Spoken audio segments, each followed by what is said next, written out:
இந்த அழகான குடும்ப போட்டோவில் நீ இல்லாம போயிட்டிய. அதான் எனக்கு குறையா தெரியுது சாவித்திரி.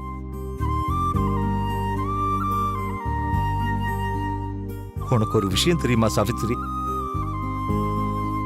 இந்த போட்டோ இப்படித்தான் இருக்கணும்னு ஆசைப்பட்டு என்ன நாற்காலியில உட்கார வச்சு பொண்ணையும் மாப்பிளையும் என் பின்னால ஜோடியா நிக்க வச்சு என் காலுக்கு பக்கத்துல அவன் உட்கார்ந்துகிட்டு இப்படி ஒரு போட்டோவை எடுக்க சொன்னது நம்ம கணேசன் தான் சாவித்திரி. நம்ம பொண்ண அவ புருஷன் கூட கல்யாண கோலத்துல பார்க்க எனக்கு கொடுத்து வைக்கலைனாலும் அவ புருஷன் கூட ஜோடியா நிக்கிறத இப்ப கண்குளிர பார்த்துட்டேன் சாவித்திரி. கண்குளிர பார்த்துக்கிட்டே இருக்க.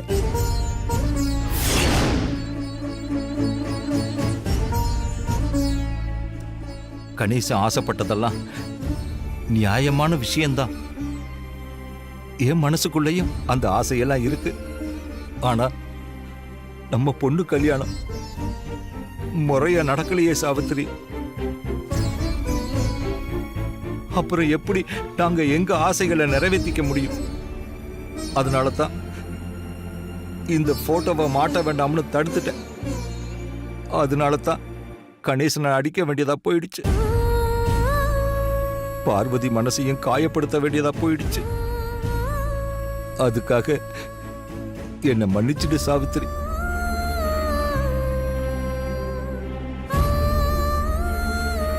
கணேசா,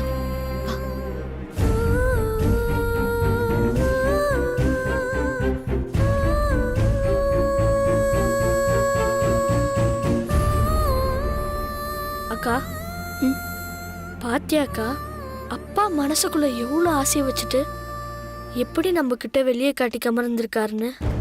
நான் போய் இப்பயே அப்பா கிட்ட கேக்குறேன்க்கா. கணேசா, அப்பாவோட இடத்துல இருந்து பார்த்தா அவர் நடந்துக்கிறது எல்லாமே சரிதான். அப்பா நம்ம கிட்ட கோவமா நடந்துக்கிட்டாலும் அவரை மனசுக்குள்ள ஒரு குழந்தை மாதிரி தான்டா. மாமாவோட பிறந்தநாள் வரட்டும், கொஞ்சம் பொறுமையா இரு. அதுக்கப்புறம் நீ ஆசைப்பட்ட மாதிரி இந்த போட்டோவை மாட்டிக்கலாம். சரிக்கா. வந்து படு.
வாங்க. வணக்கம் வணக்கம் மேடம். வணக்கம். வாங்க. எப்படி இருக்கீங்க? உட்காருங்க. இருக்கட்டும், பரவாயில்ல மேடம். இல்ல, உட்காருங்க.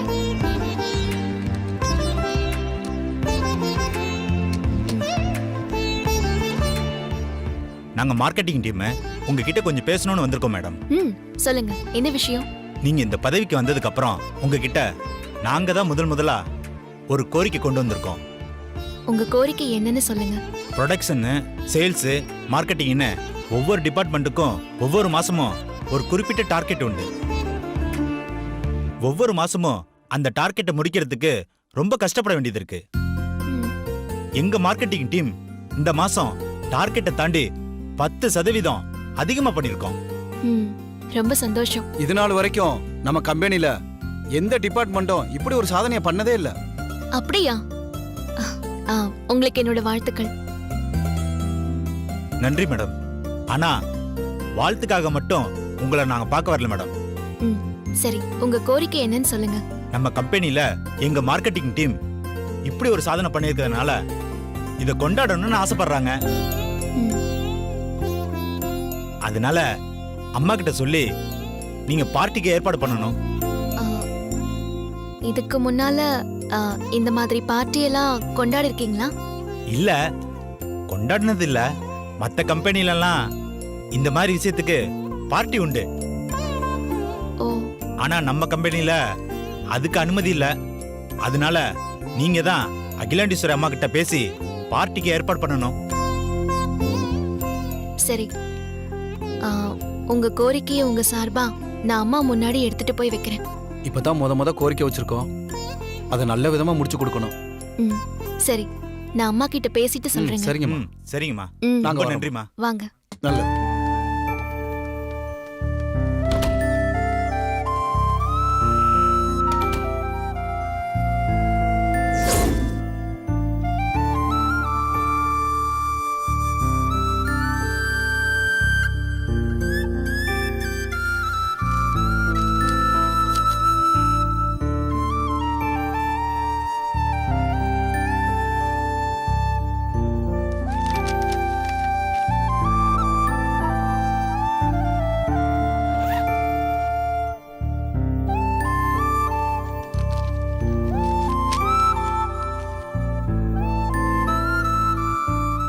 அவசியம் நீங்க போய் தான் ஆகணுமா மாமா? வேறு வழி இல்லையே பார்வதி. நானும் இங்கிருந்தே சரி பண்ணிடலான்னு இவ்வளோ ட்ரை பண்ணேன். ஆனால் அங்கே ப்ராப்ளம் பெருசாகி ஒர்க்கர் ஸ்ட்ரைக் நோட்டீஸ் கொடுத்துட்டாங்க. அதனால மேனேஜர் உடனே என்னை கிளம்பி ஹாங்காங் வர சொல்லிட்டாரு. நான் நேரில் போனால் தான் ஒர்க்கர்ஸை காம்ப்ரமைஸ் பண்ண முடியும்னு சொல்லிட்டாரு. அதனால நான் போய் தான் ஆகணும், வேறு வழியே இல்லை. உங்க நிலைமை எனக்கு புரியுது மாமா. ஆமா, அப்புறம் நீங்க எப்போ வருவீங்க? வரதுக்கு எத்தனை நாள் ஆகும்? அதை இப்போ சொல்ல முடியாது பார்வதி. நாங்கள் போய் நிலைமை எப்படி இருக்குன்னு பார்த்ததுக்கு அப்புறம் தான் சொல்ல முடியும்.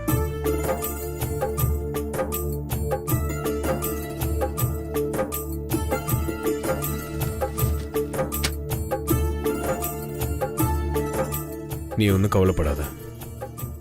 அங்கே பிரச்சனையை எவ்வளோ சீக்கிரம் சால்வ் பண்ண முடியுமோ அவ்வளோ சீக்கிரம் சால்வ் பண்ணிட்டு நான் சீக்கிரமே வந்துடுறேன். என்னால எப்படி மாமா கவலைப்படாம இருக்க முடியும்? நான் முன்னாடி மாதிரி வீட்டு வேலை மட்டும் செஞ்சுட்டு இருந்தா என்ன நானே சமாதானப்படுத்திக்கிட்டு எனக்குள்ள ஆறுதல் சொல்லிக்கிட்டு இருந்திருப்பேன். ஆனா இப்போ நீங்க எனக்கு புதுசா பதவி ஏற்பாடெல்லாம் பண்ணி கொடுத்துருக்கீங்க.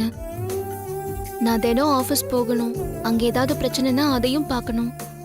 நீங்க என் கூட இல்லாதப்போ அப்படி ஏதாவது பிரச்சனைனா நான் எப்படி மாமா தனியா சமாளிப்பேன்? இங்கே பாரு, நான் உன் எதிரில் இருந்தால் மட்டும்தான் உன் பக்கத்தில் இருக்கிறதா அர்த்தமா? எத்தனை 1000 கிலோமீட்டர் நான் கடல் தாண்டி போனாலும் உன் மனசில் நான் இருக்கேன்ல, அப்போ நான் உன் கூட இருக்கேன்னு தானே அர்த்தம். நீ என் மனசுக்குள்ளேயே தானே இருக்க. நான் அப்படி நினச்சி தான் என்னை ஆறுதல் படுத்திக்கிறேன். நீ உன்னை அதே மாதிரி நினச்சி ஆறுதல் படுத்திக்கோ.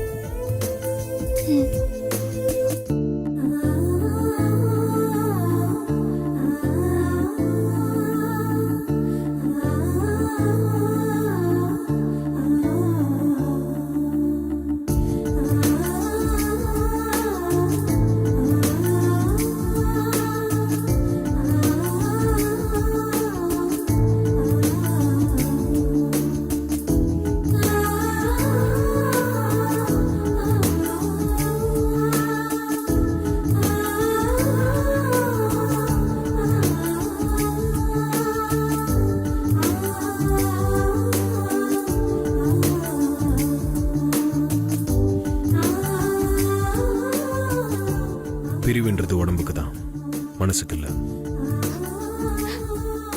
அதனால நம்ம ஒருத்தருக்கு ஒருத்தர் எவ்வளவு தூரத்தில் இருந்தாலும் பார்த்துக்க முடியும், பேசிக்க முடியும். நான் பேசினா உனக்கு கேட்கும், நீ பேசினாலும் எனக்கு கேட்கும். அதான் உண்மையான காதல். சரிங்க மாமா, நீங்க போற காரியத்தை நல்லபடியா முடிச்சிட்டு சீக்கிரமா வாங்க. நான் உங்களுக்காக காத்துட்டு இருக்கேன். நான் ஊரில் இல்லாத நேரத்தில் ஆஃபீஸ்லேயும் சரி வீட்லேயும் சரி உனக்கு என்ன நடந்தாலும் நீ சோர்ந்து போய் உட்காரக்கூடாது, தைரியமாக ஃபேஸ் பண்ணணும். ம், அந்த இடத்துல நான் இருந்தால் என்ன பண்ணுவேன்னு நல்லா யோசி, உனக்கே தெளிவு கிடைக்கும். இது உனக்கு பெரிய ட்ரைனிங்காக கூட இருக்கலாம். சரிங்க மாமா. என்ன பிரச்சனை வந்தாலும் இது எப்படி நம்ம ஃபேஸ் பண்ண முடியும்னு திணறி போய் நிற்காத. உன்னால் முடியும்னு நினச்சி தைரியமாக ஃபேஸ் பண்ணு. அதுலேயே உனக்கு பாதி வெற்றி கிடச்சிரும். இப்போ நீங்க பேசுனது என் மனசுக்கு தைரியமாவும் ஆறுதலாவும் இருக்கு மாமா. இனி நான் என்ன பாத்துக்கிறேன். என்ன நினைச்சு நீங்க கவலைப்பட வேண்டாம் மாமா. போற இடத்துல வேலை வேலைன்னு நீங்க சரியா சாப்பிடாம தூங்காம இருந்து உங்க உடம்ப கெடுத்துக்காதீங்க மாமா. நேரத்துக்கு நல்லா சாப்பிடணும், தூங்கி ரெஸ்ட் எடுக்கணும், சரியா? நீ சொன்னதுக்கு அப்புறம் மீற முடியுமா? அப்படியே செய்கிறேன். மாமா, அப்புறம் டெய்லி 3 தடவையாவது எனக்கு ஃபோன் பண்ணணும். இதுக்கு என்னால் உத்தரவாதம் தர முடியாது. ஏன்னா போகிற இடத்துல சுச்சுவேஷன் எப்படி இருக்கும்னு தெரியாது. ஆனால் கண்டிப்பாக நீ சொன்ன மாதிரி நான் ட்ரை பண்ணுறேன். ம், ஆமா மாமா. உங்களுக்கு ஃப்ளைட் எத்தனை மணிக்கு? காலையில் 4 மணிக்கு. சரி. அப்போ நீங்க படுத்து தூங்குங்க. காலையில நேரமா எந்திரிக்கணும்ல. எதுக்கு தூங்கணும்?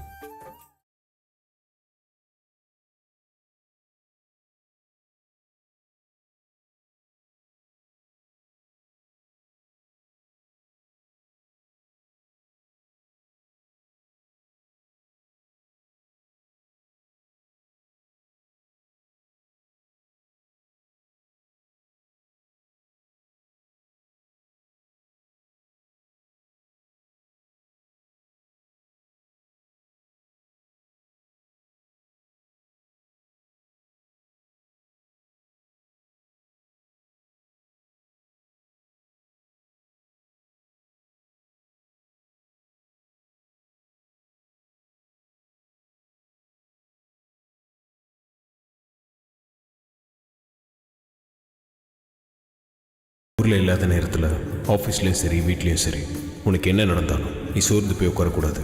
தைரியமாக ஃபேஸ் பண்ணணும்.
ஐயோ அப்படிலாம் ஒண்ணும் இல்லம்மா. நான் சொல்ல வந்தத நின்னுட்டே சொல்லிட்டு போயிடுறேம்மா. இங்க பார், நீ எது சொல்றதா இருந்தாலும் உட்கார்ந்து சொன்னா நான் கேக்குறேன், இல்ல நான் எழுந்திருச்சு போயிடுறேன். ஐயோ அம்மா. அகிலா உன் பதவிக்கான மரியாதையை கொடுக்கணும்னு நினைக்கிறா. உக்காரு. அப்புறம் எதுக்காக யோசிக்கிறா? உக்காரு.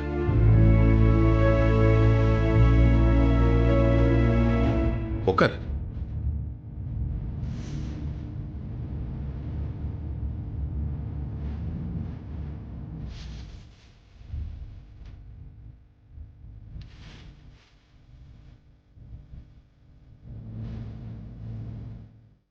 என்ன இப்படி உட்கார்ந்துட்டு இருக்க? நல்ல வசதியா உட்காரு. நீ இப்போ சமையல்காரி பார்வதி இல்ல, குட்வில் அம்பாசிடர். அந்த பதவிக்கு தகுந்த மாதிரி நடந்துக்கோ.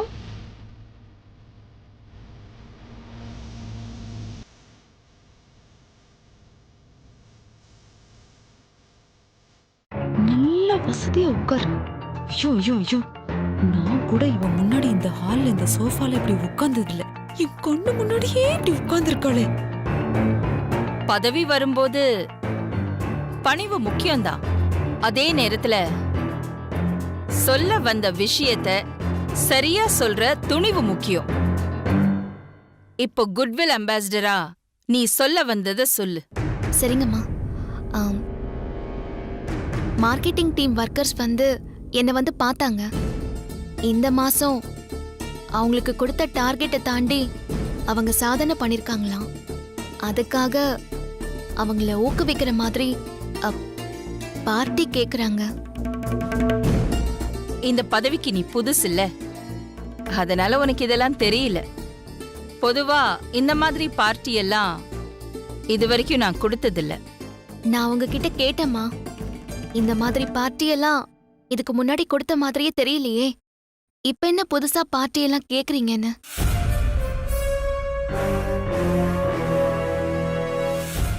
அதுக்கு அவங்க இதுவரைக்கும் எந்த டீமும் டார்கெட்டை தாண்டி சாதிச்சதில்ல, இந்த தடவை நாங்க தான் சாதனையை பண்ணிருக்கோம்.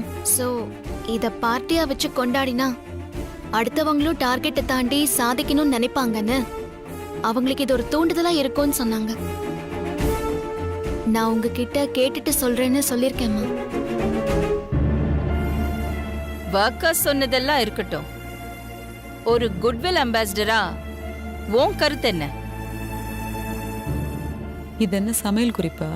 கேட்ட உடனே டக்கு டக்குன்னு சொல்றதுக்கு. அவளுக்கே ஒண்ணும் தெரியாம தான் உன்ன வந்து கேக்குறா, நீ அவளையே திருப்பி கேக்குற பாரு. இதுல நான் என்னம்மா சொல்றது? நீங்க என்ன சொல்றீங்களோ அத நான் அவங்க கிட்ட போய் சொல்லிடுறேன். நான் சொன்னது அவங்க சொன்னதுன்னு இப்படி சொல்றதுக்கு நீ ஒன்னும் மெசஞ்சர் கிடையாது பார்வதி. நீ குட்வில் அம்பாசிடர். அத மைண்ட்ல வச்சுக்கோ முதல்ல.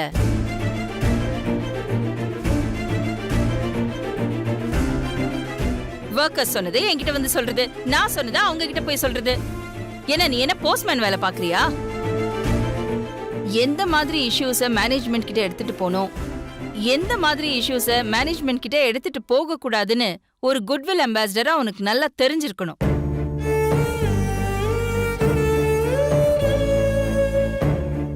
சமையல் கட்டுல ரசத்தை தாளிக்கிறதும் மசாலா அரைச்சி ஊத்துற மாதிரி இல்ல இந்த வேலை.